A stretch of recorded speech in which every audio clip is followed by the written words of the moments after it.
वक्फ के नाम पर लाखों हेक्टेयर जमीन पूरे देश में है। इस जमीन, इस प्रॉपर्टी से गरीब का, बेसहारा महिलाओं बच्चों का भला होना चाहिए था। और आज ईमानदारी से उसका उपयोग हुआ होता तो मेरे मुसलमान नौजवानों को साइकिल के पंक्चर बना करके जिंदगी नहीं गुजारनी पड़ती। लेकिन इससे मुट्ठी भर भू माफिया का कोई भला हुआ। पसमानदा मुस्लिम इस समाज को कोई फायदा नहीं हुआ। और ये भूमाफिया किसकी जमीन लूट रहे थे? ये दलित की जमीन लूट रहे थे, पिछड़ों की जमीन लूट रहे थे, आदिवासी की जमीन लूट रहे थे, विधवा महिलाओं की संपत्ति लूट रहे थे। सैकड़ों विधवा मुस्लिम महिलाओं ने भारत सरकार को चिट्ठी लिखी, तब जाके कानून की चर्चा आई है।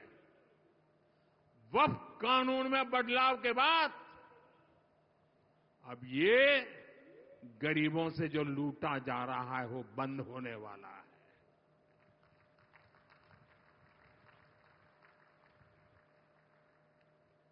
और सबसे बड़ी बात, हमने एक बहुत बड़ा जिम्मेदारीपूर्ण महत्वपूर्ण काम किया है।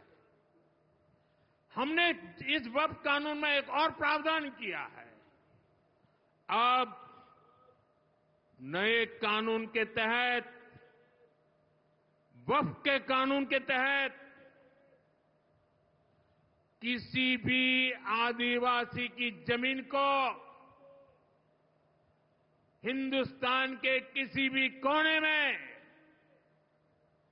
आदिवासी की जमीन को, उसके घर को, उसकी संपत्ति को ये वक्फ बोर्ड हाथ भी नहीं लगा पाएगा। ये आदिवासी के हितों की रक्षा करने का, संविधान की मर्यादाओं का पालन करने का हमने बहुत बड़ा काम किया है। नए प्रावधानों से वक्फ की भी पवित्र भावना का सम्मान होगा।